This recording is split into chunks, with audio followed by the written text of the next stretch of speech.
want you to read what Shabir Ali has quoted. Shabir Ali is considered to be the world authority in the Muslim world concerning the Quran.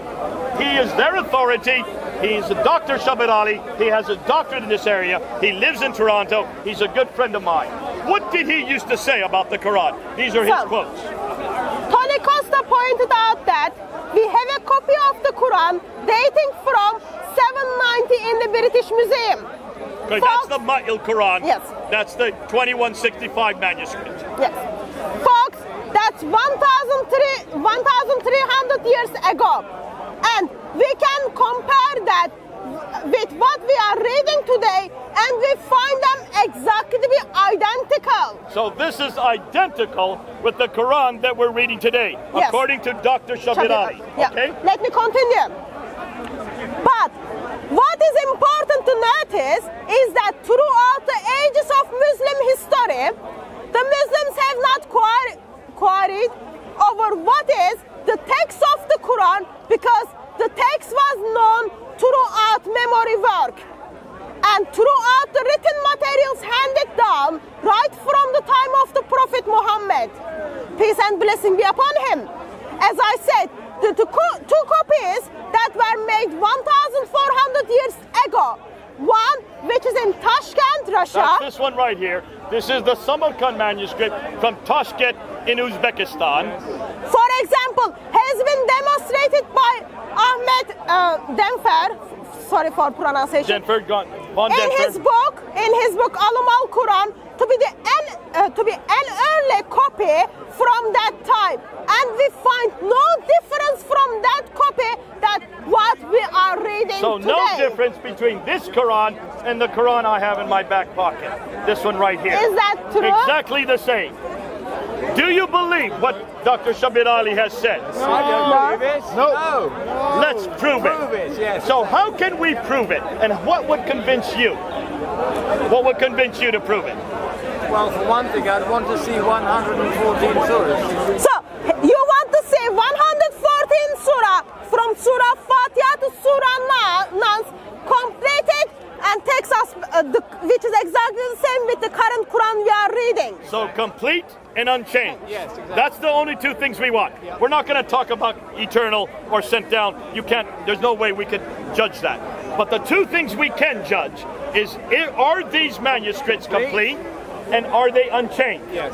Now that means what we're asking Muslims, and we've been asking this for 35 years, can you prove to us that you have one manuscript, just one manuscript of the Quran from the mid-7th century that is complete, all 114 surahs, yes, and that the Quran, that Quran, is exactly the same as the Quran we have today? Yes. Because every Muslim has claimed that. That's Shabir Ali claiming it. Every scholar that I have for 35 years has made that claim. Yes. But how are we going to do that? We're going to have to go to the earliest manuscripts. Exactly. We're going to have to go to the Ma'il. Yes. We're going to have to go to the Samarkand. Yes. We're going to have to look at the Topkapi, considered to be the best. We're going to have to go to the Husseini manuscript. We're going to have to go to the Petropolitanus manuscript and the Sanaa. These are the 6 major manuscripts. These are the 6 earliest manuscripts that any Muslim has that exist today. We have nothing earlier than these 6. Is there anybody who wants to dispute me on that? It's a big manuscripts. All fragments. Okay? Any dispute? Can you notice? No one will dispute us on this. Because these all belong to Muslims, except for this one and this one. This one is in the British Library. You can see it today. This one is in the Bibliothèque Nationale in Paris. You can see that as well. The other 4 are all belong to Muslims. We have looked at this. We know what this one is. We have been able to research this one. We're going to show you what we now know about this. We've also been able to look at the Petropolitanus, this one here.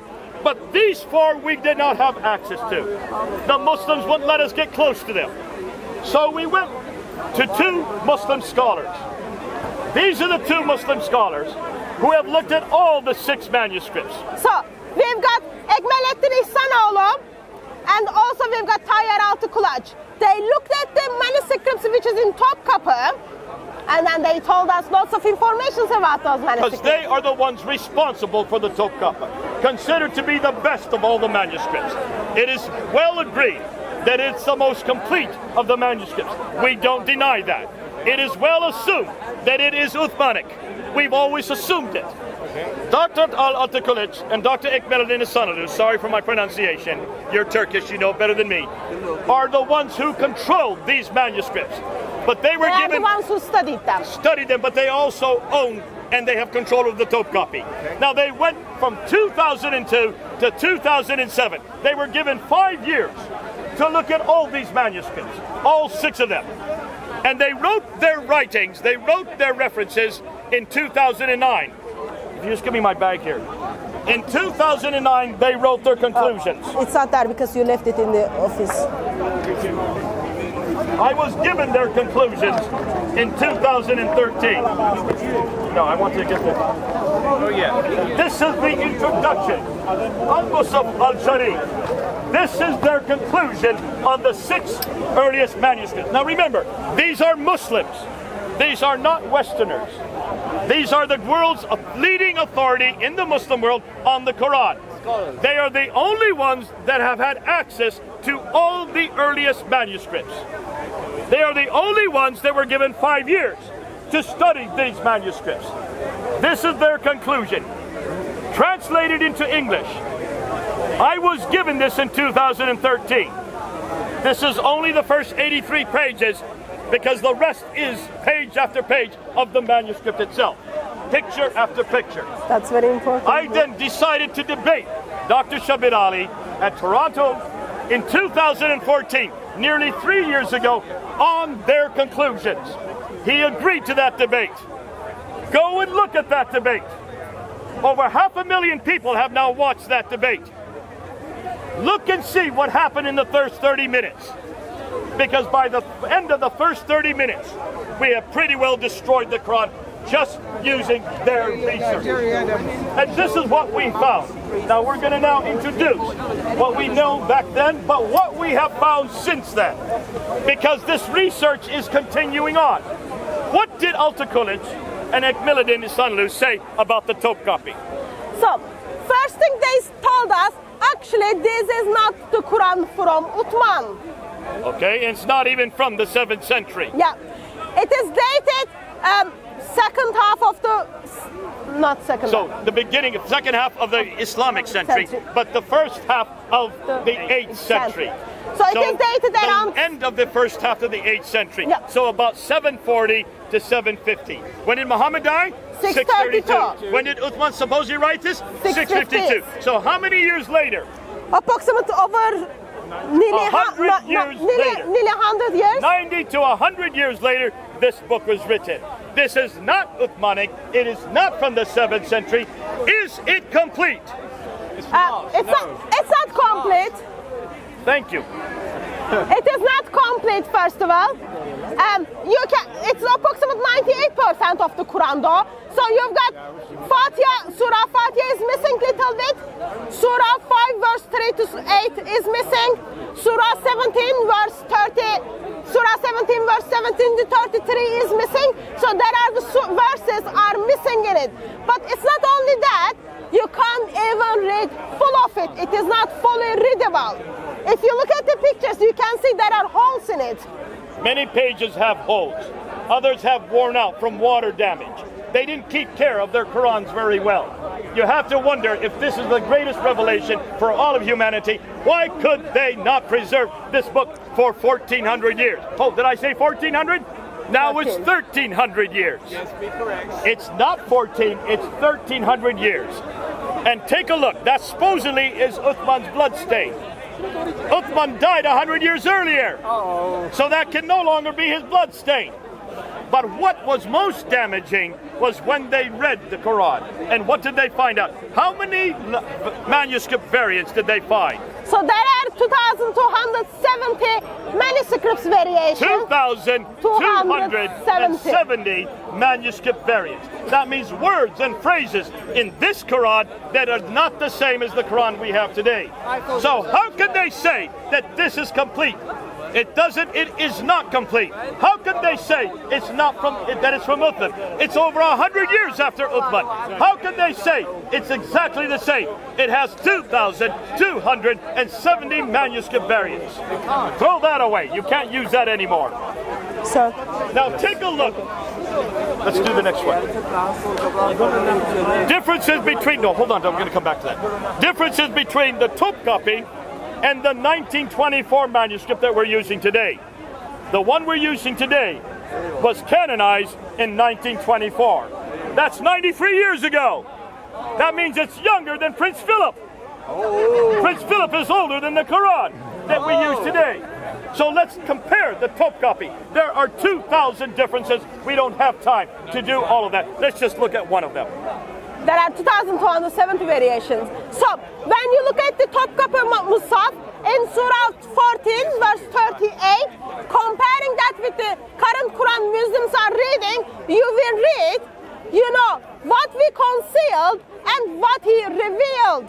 Versus in the current Quran is we revealed. We instead of he. No. It is we revealed versus he revealed. So we revealed. Present tense, past versus tense. he revealed past tense. And plus the subject is different. Is it a plural or is it singular? Is it first person plural or third person singular? Can you see how that changes completely, not only the context, but changes the theology of the verse? Absolutely. So you cannot say that these are insubstantial. No. These are hugely significant. Yes. Yet this is considered to be the greatest of all the manuscripts. It does not agree with the 1924 manuscript. We're just showing you one of 2,000. It's not great after all. Now when we compare it with the next manuscript, this is the Samarkand manuscript. This is the one they brought to London a few years ago. This is considered to be the best of all the manuscripts. So Samarkand is dated around 8th century. Early 8th century. Early 8th century.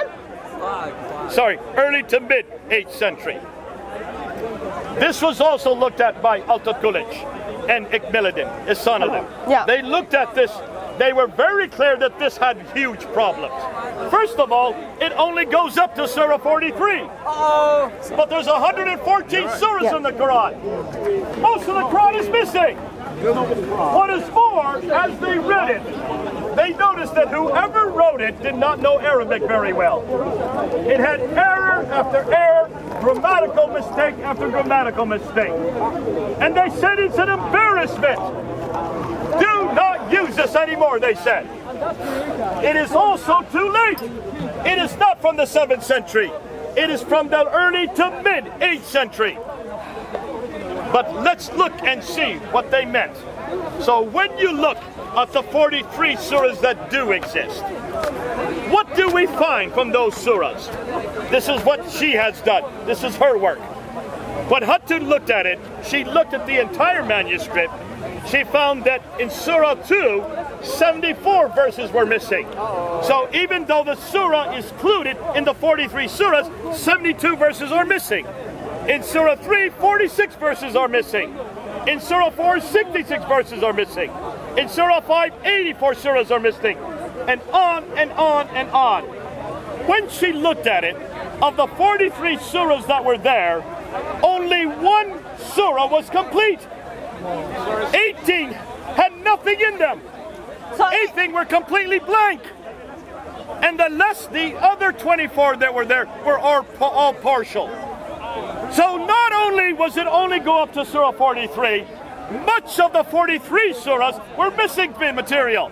Now why haven't the Muslims told us that? It's amazing. Embarrassed. And why is it that Hatun had to find that out herself? Can you see? No Muslims have done their homework. So when the Muslims make their claims, we have the manuscript. We have it in our office. That's why she can look at all of it. But why is it we have to come here to Speaker's Corner to even get this debate going? Nobody is introducing this material outside of Speaker's Corner. I think one of the embarrassing thing in Islamic history is in 2017, yet they have not published their critical edition of the Quran. Okay, what does she mean by the critical edition?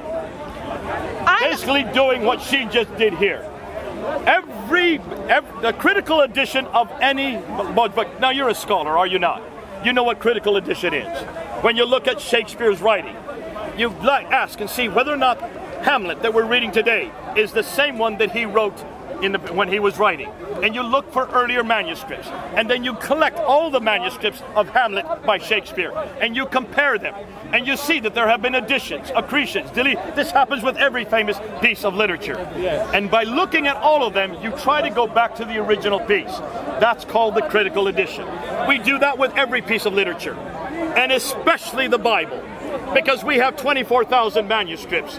We have 5,300 Greek manuscripts. We have 10,000 Latin Vulgates. We have 9,000 in other languages. We have, as we said earlier today, we have 19,800 translations in 11 different languages. We amalgamate them all together. We have 86,000 not only quotations from the early church fathers of the New Testament, 36,000 of the New Testament alone. We look at all the quotations, we look at all the translations, we look at the 24,000 manuscripts, and then we see while they agree, so we can go back to the original text.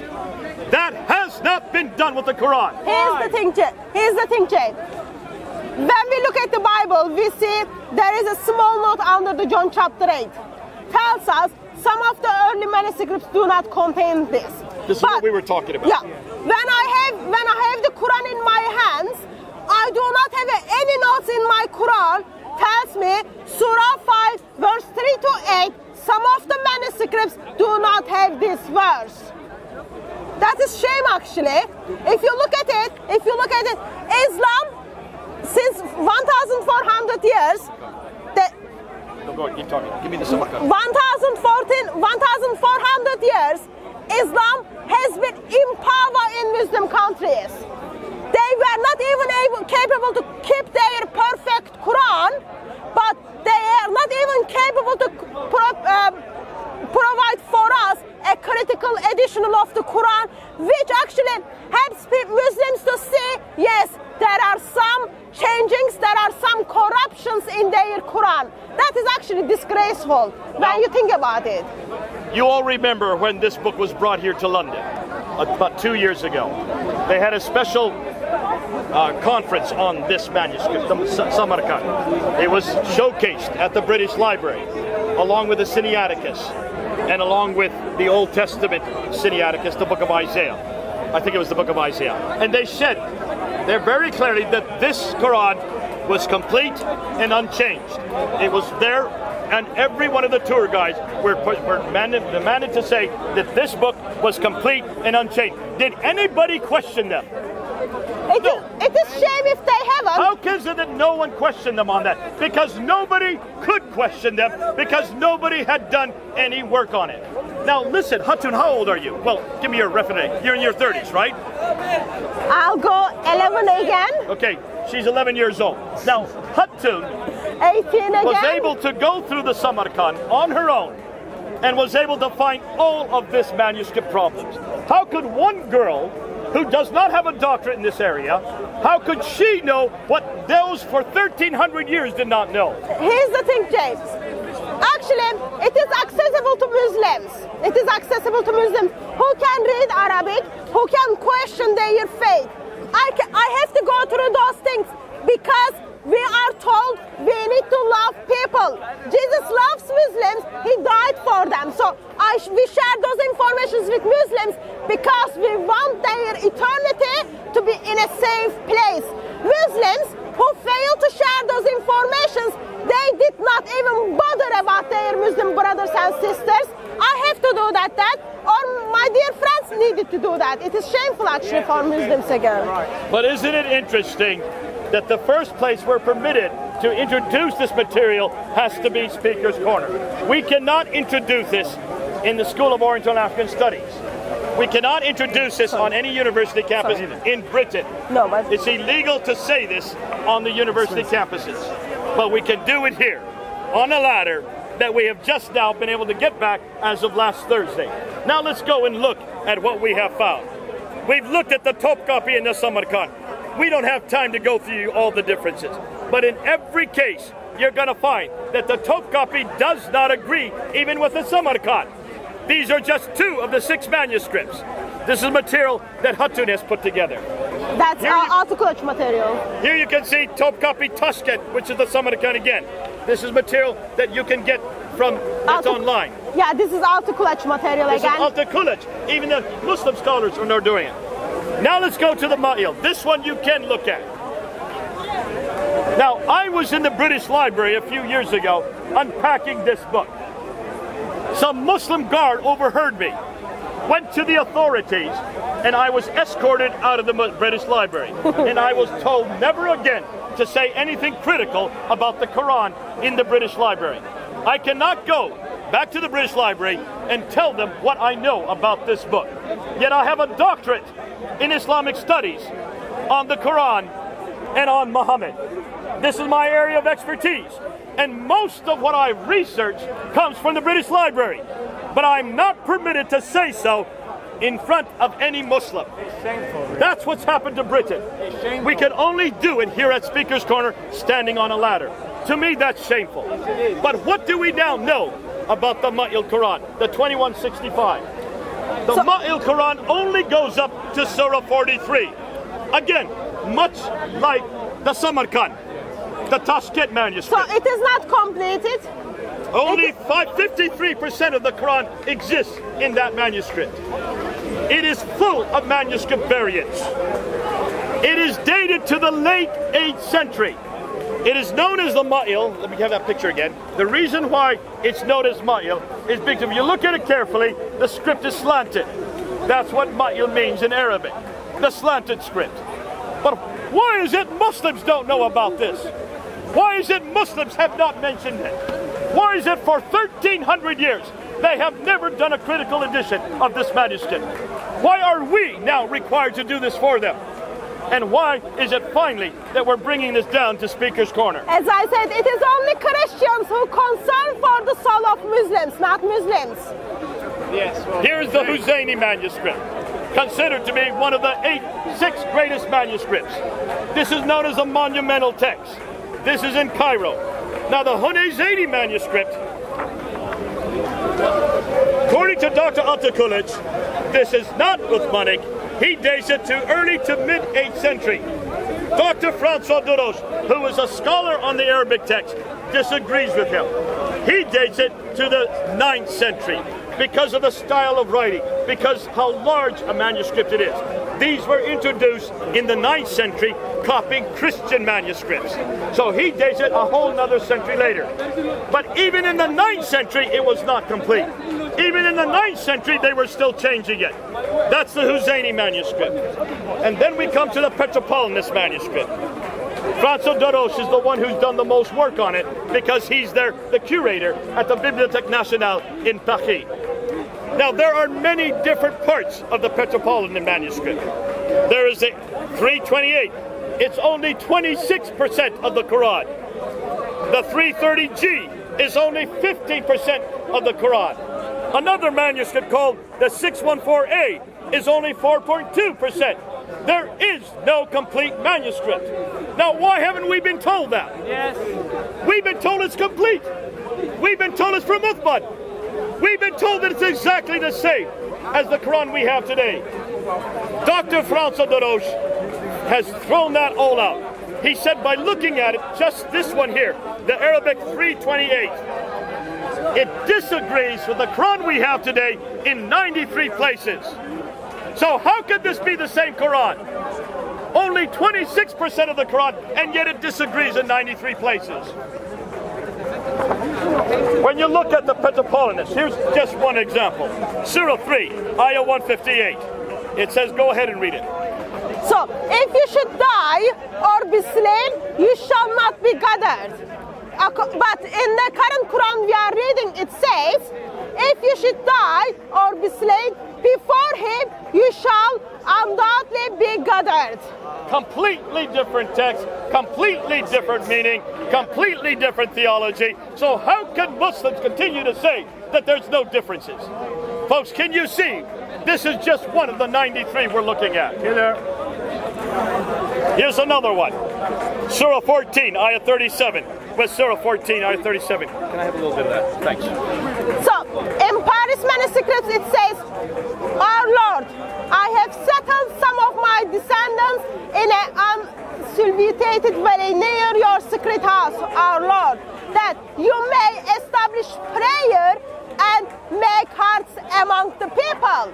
Verses in the current Quran we are reading in Surah 14 verse 37 says, "They may establish prayer, so make hearts among the people." Changes the whole nuance of the tape. Can you see how that changes the meaning? That's why we're saying you need to be careful when Muslims say that these change nothing. These change everything. And that's why we're bringing it today. Now we come to the last one, and this is the most exciting one. This is the most recent one that was discovered in 1975. There in Yemen, up in Sanaa, in the Sanaa dome. They uncovered the dome, they found a trapdoor, and many manuscripts fell to the ground. They could not read them because these manuscripts did not have any diacritical mark, did not have vowelization. So they brought two German scholars, Dr. Karl Oleg, Hein Oleg, and Dr. Gerd Quinn. Dr. Gerd Quinn is a friend of mine. They were flown down in 1981 to look at them. They immediately took pictures of them. These are some of their pictures. Now take a look and you will see. These are nothing more than pictures. Please don't get upset. These are not the original, all right? Take a look here. Can you see? There are two different scripts. That's Surah 19. At the yellow mark, it jumps to Surah 22. What happened to Surah 20 and 21? It begins over on the other page in a completely different script. There's about 60 to 70 years between these two scripts. This is dated 705. This is dated late 8th century. So this is not a Quran that was complete, even in 705. And that's 60 years after Uthman. But it gets worse than that. Look at every one of those orange marks. Every time you see an orange mark, that is a manuscript variant. That means words that are different in this Quran than the Quran we have today. There's 1,000 of these manuscript variants that they have found already just in this manuscript. But it gets worse than that. It's here. It's here, Jay. As they were reading it, they noticed that there was a subtext. Because it was written on manuscript, because it was written on parchment and on vellum, there was an undertext, there was a subtext. And the subtext underneath had been wiped off, because you could do that with animal skin. You can write, and then you can wipe it off, and then you write over top. And so what they found out is there was an undertext and an overtext. And the undertext, when they put it under ultraviolet light, and they separated the two texts, the undertext did not agree with the upper text. The date for the undertext is dated to 790. Late 7th century. Sorry, 690. Late 7th century. Late 7th century up to the 8th century. The upper text is dated to 705. So, Hatun, what does that prove to you? Oh well, as we look at the other manuscripts as well. This is what Muslims have to do now. This is what Muslims have to do. All of us Muslims, every single Muslim in the UK does this. So, Quran has been corrupted, changed, and people edited it by intentionally. Hello, sir. Prove it! It is not the Quran from the Uthman. It is not completed, and it is underwritten. It's bullshit. So what you have seen is the undertext does not come from Uthman. It was written in the late 7th century, had to be changed by the early 8th century. Between the late 7th century and the 8th century, you have two different Qur'ans, and we're showing you the evidence right here. Can you now see why the Muslims have to make yelling and why I have to mimic her voice? They do not know how to respond to this. They only know how to give me the finger. That's a good Muslim testimony. But thank God we don't have this problem in the Bible. And today is the Eid. Don't start using violence. Not now. And Not today today. is the Eid. You can see how wonderful Muslims are. Okay, can you see now that every manuscript we've looked at, every manuscript that we've looked at the Topkapi, at the Samarkand, at the Ma'il, when you look at the Sanaa manuscript, take a look and you can see in Surah, which one is this? Surah 2, Ayah 96. In Surah 2, Ayah 196, take a look. And can you see how they differ between the manuscripts? Between what we use today and the manuscript we have in Sanaa. This is the problem that the Quran has. Now here we do. Do we say that the Bible has contradictions? Yes, we do. Why have the Muslims not done this homework? And why are the Muslims still claiming that this is the same? Muslims didn't bother to do their homework because you do not care the soul of your Muslim friends, sir. Surah 2, Ayah 201, both in the Sanaa and in the 1924, do not agree with each other. There are more of these. We have over 1,000 of these. We don't have time to do today. Surah 63, Ayah 7. Can you see the differences? I hope on the camera you can look at the differences. Now the Muslims are getting upset. I can see why they're upset. I would be upset too if I was a Muslim. But folks, be calm and realize that what we're showing you is destroying the Quran in front of your eyes. But thank God that we don't have to get upset.